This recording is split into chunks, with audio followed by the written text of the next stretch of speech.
Can anybody tell me? Those who have attended? Mediation? Any idea? Family issues. Family issues. Settlement of the dispute. Next. Anything else? What do they do when parties come to mediation? They talk. And then? Bring them to an understanding. The mediator tries to see to it that they come to an understanding of the issues, which is a disputed issue as far as the parties are concerned. Russian philosopher Vygotsky once said, if a person is happy or unhappy, it is only because of two things. One is because of the words that an individual uses, and another is because of his thought process. Many people who come to mediation talk, you might have observed, without there being a thought behind it. Have you seen people talking without there being a concrete thought behind it? And there are some people who come to mediation, they have lots of thoughts, but they are unable to bring it out. These are two categories of persons who need to be assisted by mediator. What is mediation? Mediation is known as assisted negotiation. It's a process of facilitation. Mediator facilitates the parties to arrive at a settlement which is acceptable to both the parties. How does a mediator handle this situation? Mediator helps parties to see to it that they bring out all the thoughts that are hidden in them outside, and those thoughts are understood by the other party also. One of the definitions of mediation is a process where parties to a dispute get the dispute resolved by themselves with the assistance of a mediator. Let us see some of the salient features of mediation.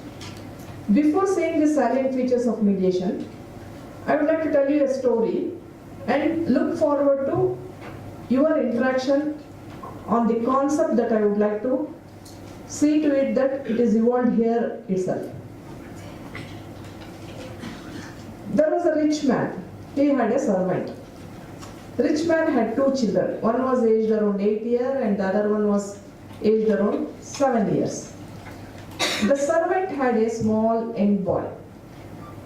That small boy, servant's son, was around 4 years old. One day there was a fight amongst the three children. Two children of the rich man and one child of the servant. They were all fighting because there was a flute in the hand of the young child of the servant. He said, I want this flute, I will not give.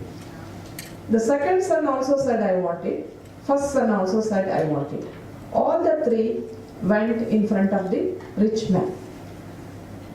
Then the rich man said, asked the first son, why do you want this flute? The first son said, look, I am the one who went all through and found out this particular wood and then made holes in it. And I was the one who is responsible for manufacturing of this flute. But for me, this flute wouldn't have been there. So this is my property, I want it. The second son said, I have already learnt music for several years. I am 6 years old, but I have started learning music right from 3 years old. I know how to perform. I have already given performances. It is just a stick for him. I want this. I know how to play flute. He doesn't know how to play flute. So this should belong to me. The third boy, the servant's son, he said, look, I want this stick. Why do you want this stick? I want this stick to play. I want to send away the monkeys.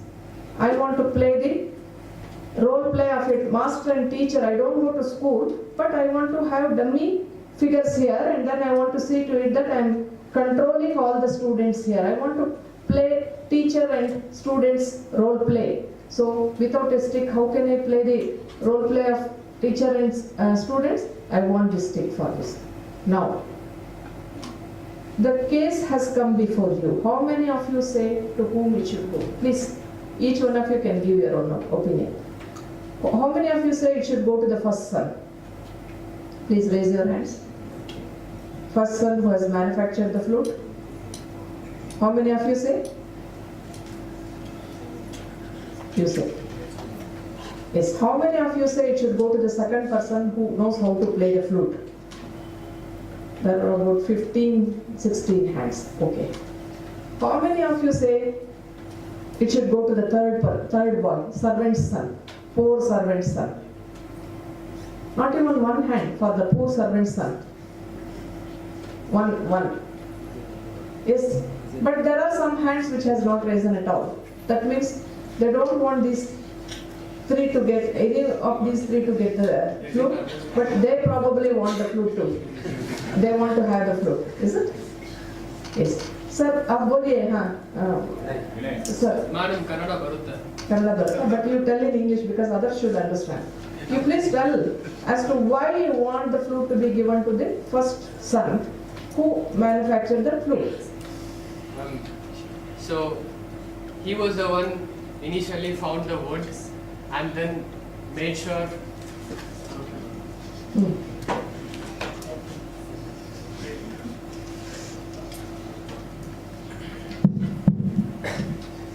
He was the one who found the wooden stick initially and then produced or manufactured it to be a flute, ma'am. So if you see on a daily basis, say for example, there's a manufacturer and he manufactures toys. So initially he has the first right of holding it. So if a second party wants it, let's say the second party is your second brother here. So if he wants it, he'll have to pay a consideration or some amount or something in return to take it from the first party. Whereas the third one, he does not understand the value and he does not understand what the flute is. So he just wants a stick to play a role play. So I think the first brother has more right over the flute. He is almost coming to the solution. Wonderful. Some of you said it should go to the second one. Who is it? Can anybody give reason?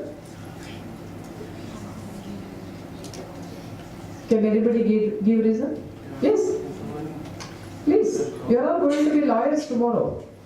In another 1 or 2 years. Or you will be heading some companies.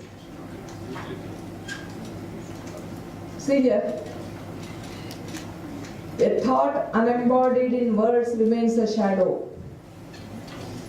Many of you have many thoughts as to why the second boy should get it. But unless you raise your voice, it remains as a shadow. That's why I put it. Yes. So what happens is, at least the second son knows what to do with the flute, so it's more useful for him. Because if the first son has it, he's just going to keep it with him because he manufactured it. But at least the second son is going to utilize it and do something with it. So I think the second son should get it, and the third son can just use any random stick. Okay, nice. Assuming for a while, I know driving very well, but I can't afford to have a car. But Miss Sheila has got a Benz car. Should I have that Benz car? No, not necessary, ma'am. But then, But she doesn't know driving. She has got a Benz car. that's a car. The consideration is too high for it. Just take it as that to brothers so they can. Situations are there. Yes. Any other reasoning for this? Anybody else? Anybody else? So it is more or less based on the utilization, best utilization. So first one is based on capitalistic theory. Second one is based on who can utilize the product well, depending on that, we can do that. Anybody else can give your reasons as to why the second son should get it? Yes. Boliye. Who wants to assign reasons? Same reason? Yes. There was one boy who said that it should go to the youngest son, boy or girl, lost.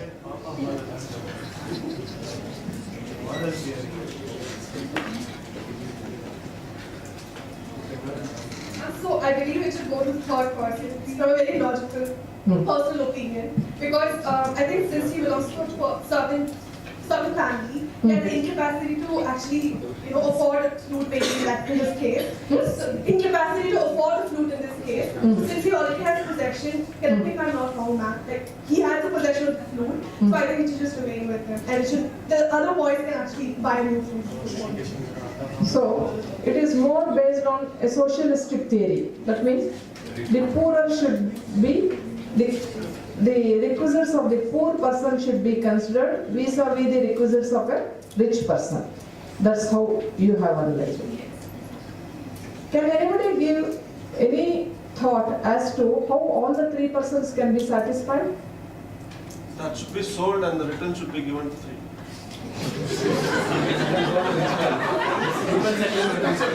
That should be sold and return should be given to the 3. But please understand here, this is what happens. We have a land dispute and they come with the land. All the 3 brothers want the land.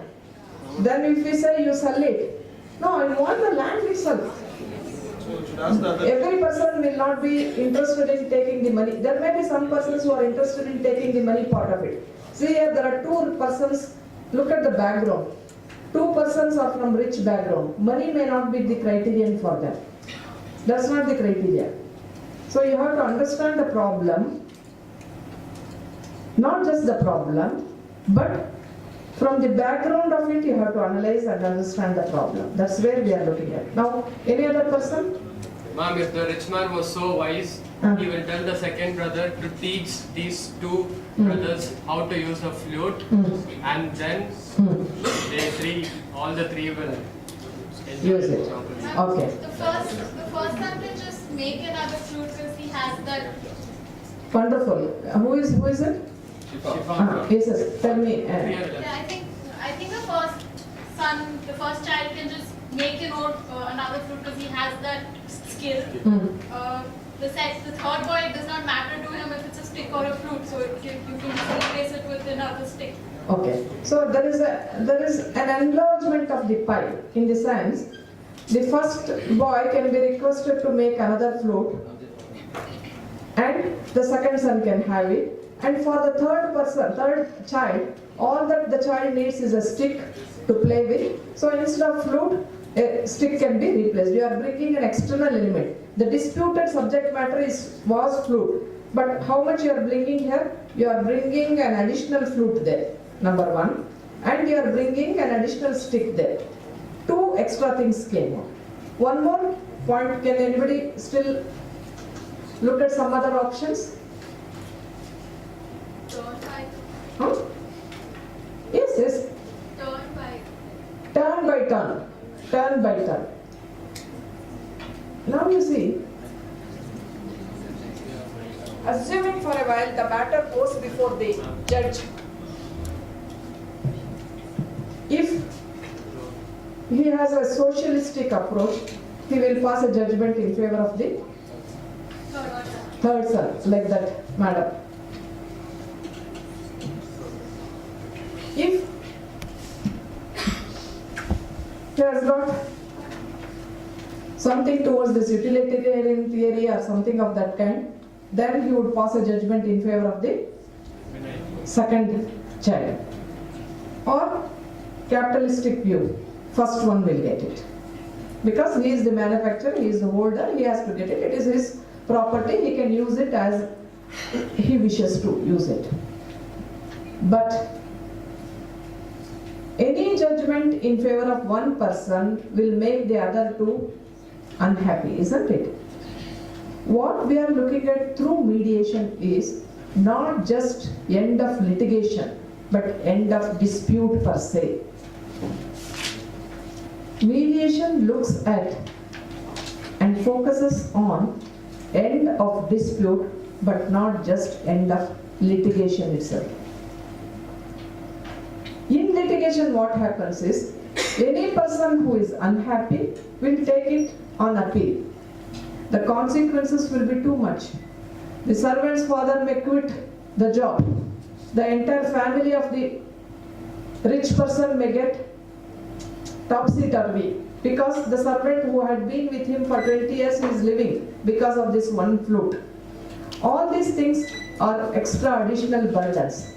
The court may not look into what is the impact of litigation, what is the impact of litigation, and what is the impact of result of litigation on the disputing parties. But in mediation, we will see all the consequences. That's what I told, ma'am. That's what I told. So that you look good. So that I look good. Perception matters. Yes. The third thing is, there is yet another intention behind me wearing these spectacles. You are all very learned persons.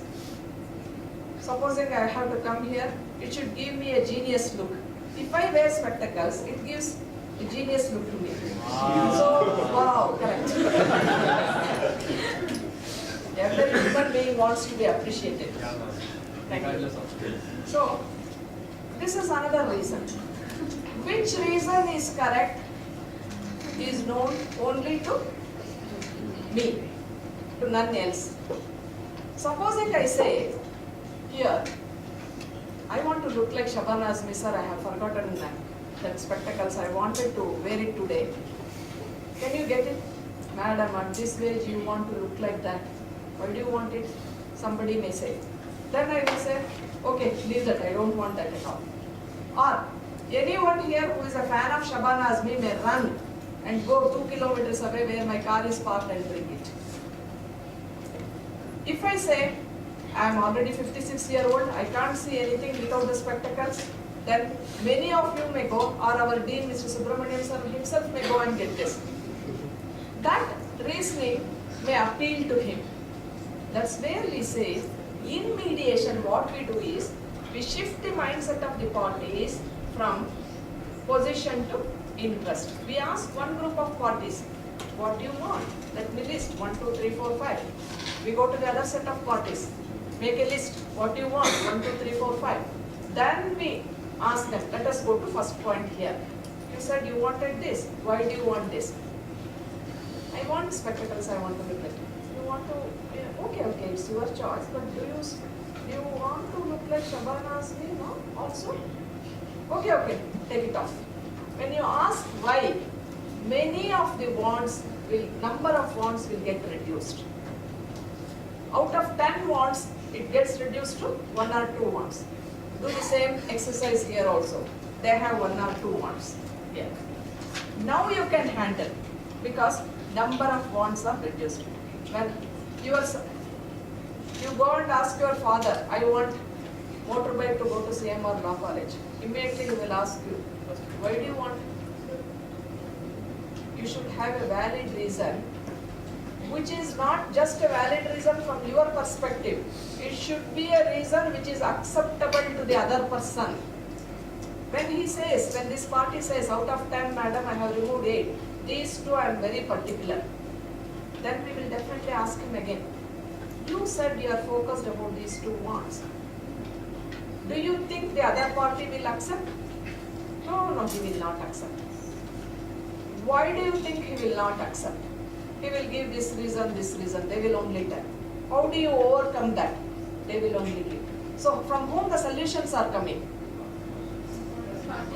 Parties themselves. That is where we say, we shift the focus from position to set of the interest. Parties is shifting their, sometimes there comes a shift in their mindset so that they move from tangible goals to intangible goals, intangible goals to tangible goals. What are the tangible goals, and you know the difference between tangible and intangible goals? Yes, ma'am. Tangible goals are something that we can see. Intangible goals are something that we cannot see. That's the basic concept. Now you see, case filed for divorce. Wife says, husband says, I want divorce at any cost. Wife says, no divorce. What is it this person is offering here?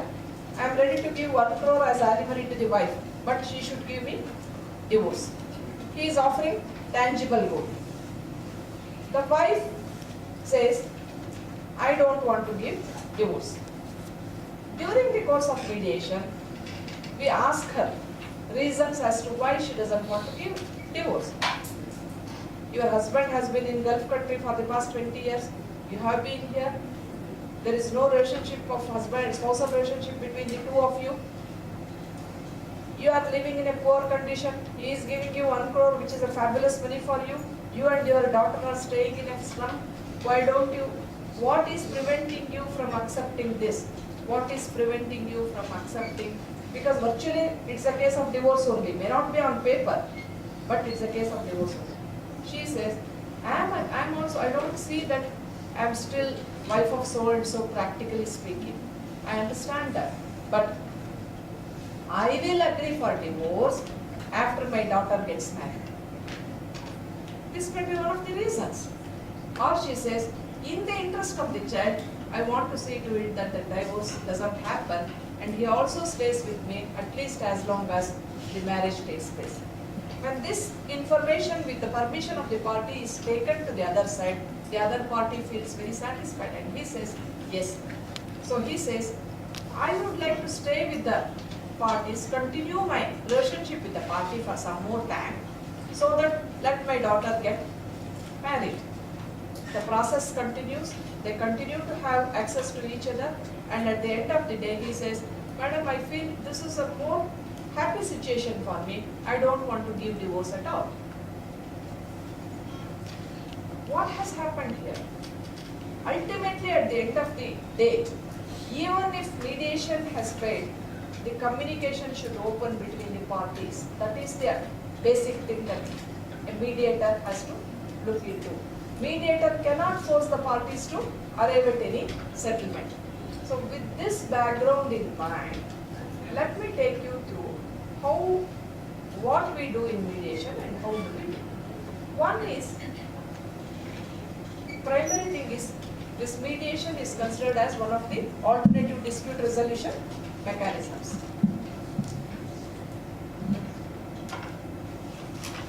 What is a dispute? Can anybody tell? Why do you fight with others? Can anybody tell? Haven't anybody fought here with anybody? Huh? Conflict of interest. And then? Difference of opinion. Yes? Yes? Anything else? Anything else? Yes. Dispute is the result of unmet needs. It is the result of violated expectations. What I want is not happening, and what I do not want is happening. I want to enjoy my property peacefully. I want this. I do not want my neighbor to interfere with my possession. I do not want that to happen.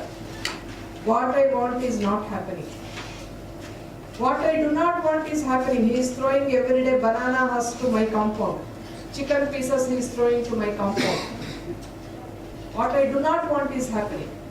I want my husband to get me 5 sarees of each 10,000 worth for my birthday next month. Not happening. I don't want my husband to give even one single blouse piece to his sisters. Happening.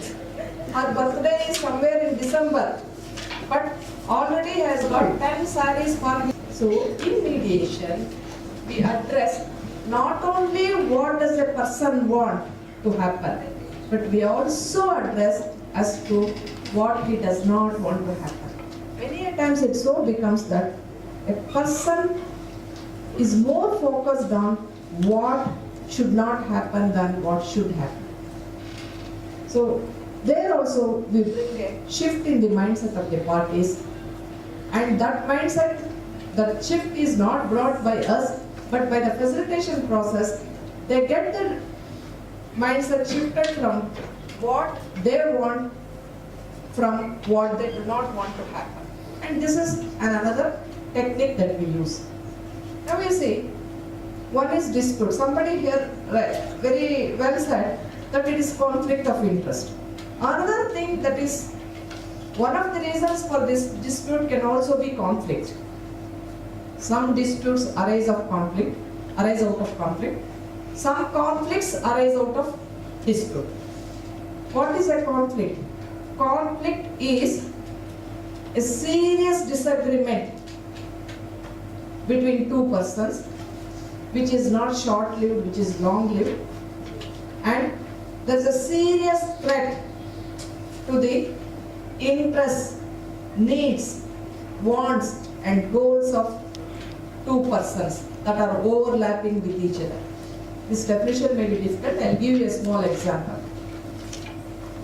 I am 25-year-old. I want to get married. My father is 60-year-old. Don't laugh. Don't I look like 25-year-old? Keep it aside. And just imagine in my place a 25-year-old lady. So 25-year-old wants to get married. What's her want now? She wants to get married. That's also her need, let us think for a while.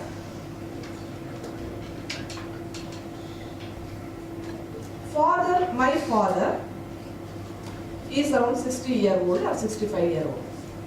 He also wants his daughter to get married. This is the right age. So his interest is also the same thing. My interest is also same. But need is okay. Why I want to get married at 25? Why I am jumping that I should get married tomorrow itself, day after tomorrow itself? Because I am in love with Mr. Muhammad. This is my interest. My father's interest is he should get Susheela married to Mr. Ram Rao or Ramakrishna or Srinivasaya. That is his interest. Is there an overlapping of interest? There is overlap. Maybe there are interests, but there is overlapping of interest. So there is a disagreement between the two. What happens next? Goal. I want to get married to him tomorrow or day after tomorrow itself. I say, I will go to the sub-registrar's office and get married to Mr. Muhammad. My father says, look, please don't get married tomorrow itself. Please wait. Let your two younger sisters get married. Afterwards, you can get married to Muhammad. There is overlapping of the goal, isn't it? His goal is to postpone the event. My goal is to prepone the event. So again, there is a conflict of interest. How do you address this? So, I file a suit for partition against my father with regard to the ancestral property. But actual reason is what? My father not agreeing to get me married to Mr. Muhammad. That is the reason. And unfortunately that Muhammad has married another Qasim Bhai. So this is my situation.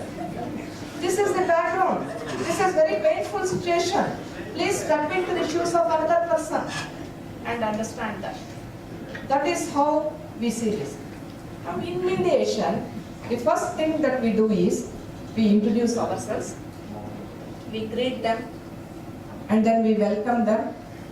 We make them sit next to us. Generally the mediator sits in the center.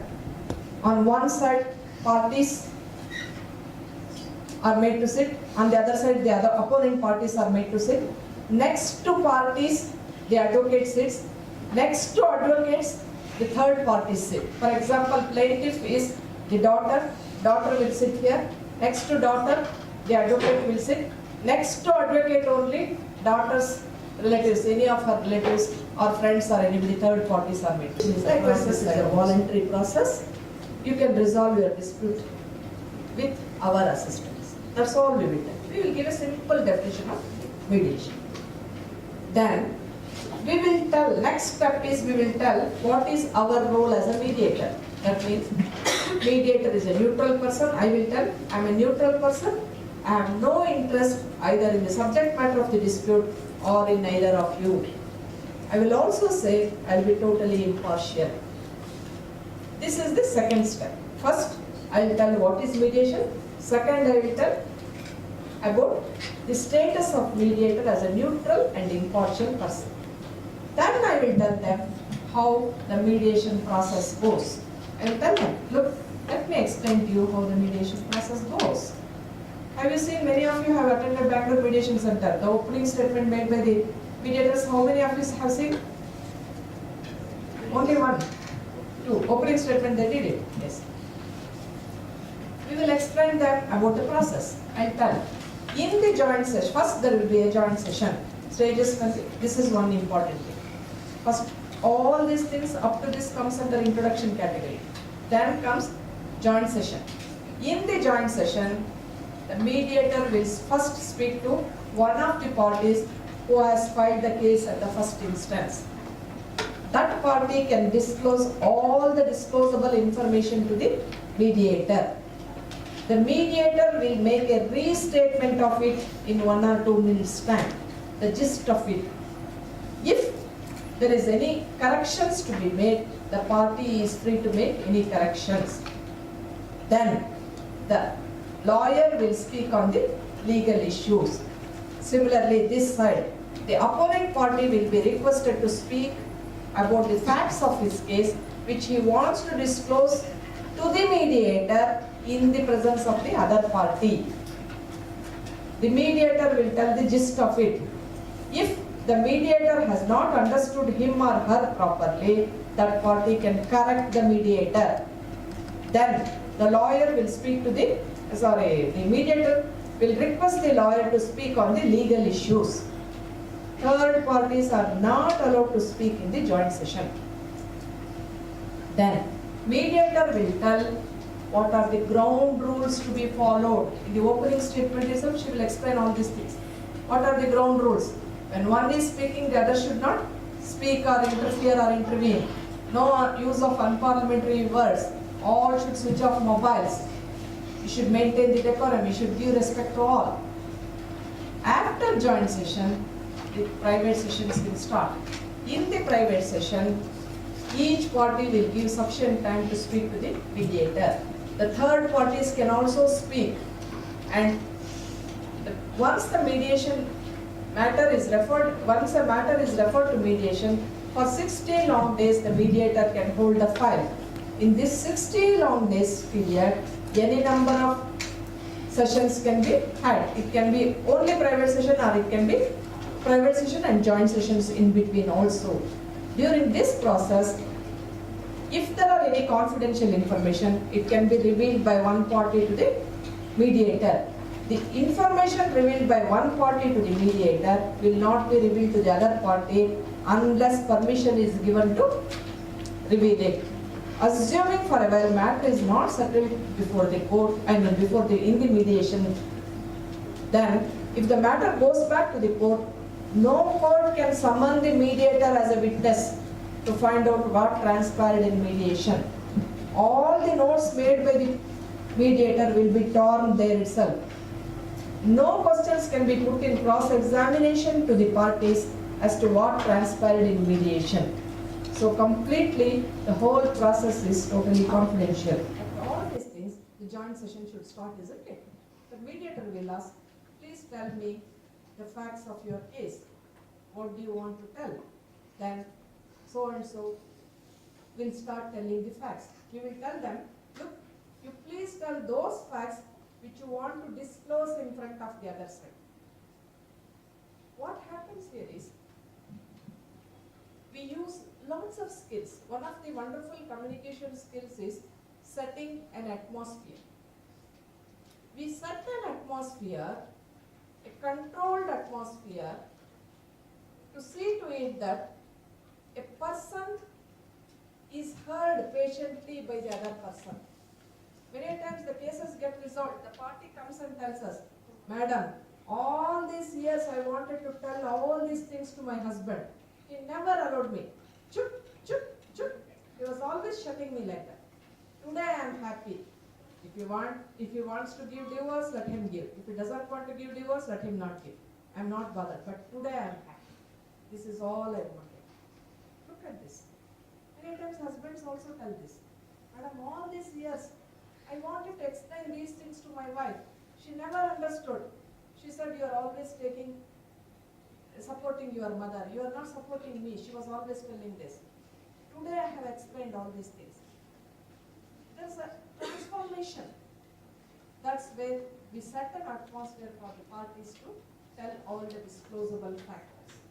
This is what happens in joint session. First joint session, they explain what is body. Lady comes and files a petition for maintenance against her husband, who is an auto driver, who comes with torn clothes. That auto doesn't belong to him. It is somebody else. And he stays in a slum area. And that house is given to his grandmother by the government in Austria scheme. This is the background of that person. This lady comes and she tells, her complaint is, Madam, he has married me for the past 1 year. In 1 year, he has got me only 3 saris. That's all. How can I live with this person? Immediately, I cannot compare herself with me and start thinking, look, I am married for 35 years and my husband has also not got me 1 sari also. I can't tell like that, isn't it? I can't remember that because the situation of that person is different. We have to step into the shoes of that person and see in what context she is asking. So we understand the person first. And then her problem. What is her problem? There are 2 ways of problems. One is a projected problem, other is an actual problem. You want a motorbike to come to college. This is your demand. Prayers also. Projected prayers, actual prayers. What is it that you want? It's your problem that you can't come to college.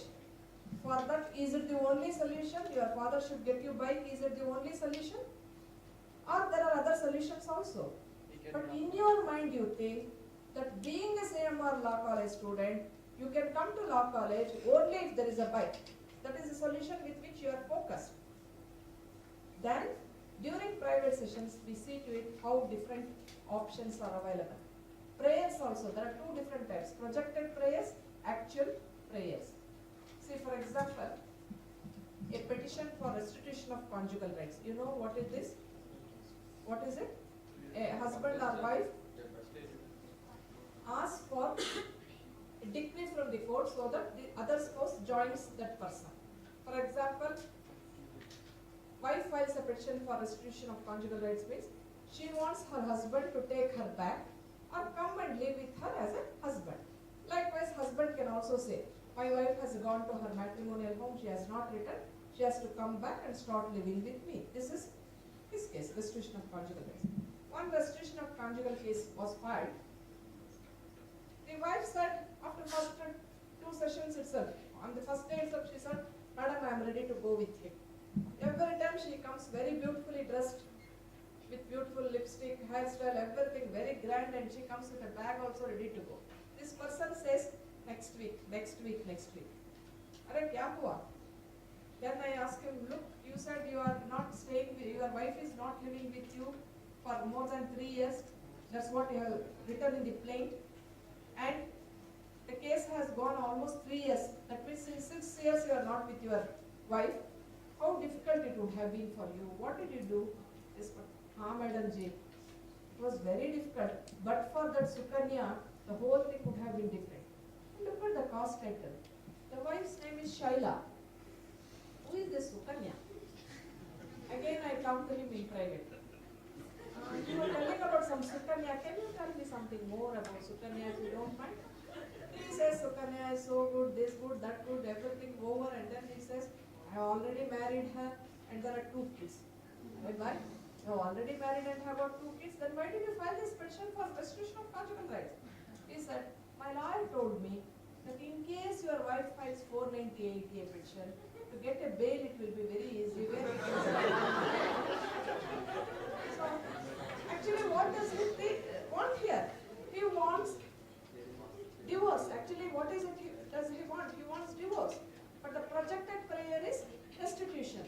Projected prayer is not the actual prayer. Now, can I reveal this confidential information to your wife? No, Madam Ji, don't reveal this. I go to this lady. What do you want?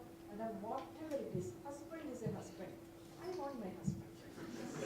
He scolded me, he bet me, all those things are over. But how do you replace this Mangal Sutra? Mangal Sutra is so important to me, madam. What do you do? How do? You put yourself into my shoes. I want to live with my husband. Now there is a confidentiality that I have to maintain. So this person, her projected prayer and her actual prayer is that she wants to live with her husband. Is her actual prayer. She wants a situation where she can live with her husband. Then I again go to husband and tell, look sir, come whatever may, your wife is not agreeable. Assuming for a while you give me permission to reveal the confidential information, maybe she can think of some other options. If you permit, I will tell. He says yes. Even then I don't go and reveal it. I ask the party, I call both the parties to sit next to each other and tell him, why sir you are postponing taking of your wife again and again. He reveals that, madam, I am already in relationship with another lady, I have got 2 kids.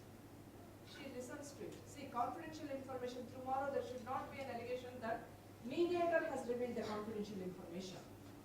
On the other hand, I made him reveal. Then this wife said, then we have private sessions. In the private session, she said, there is no point in going back to him. So I would rather go for a settlement. He paid X amount of money, there was a settlement, and the matter ended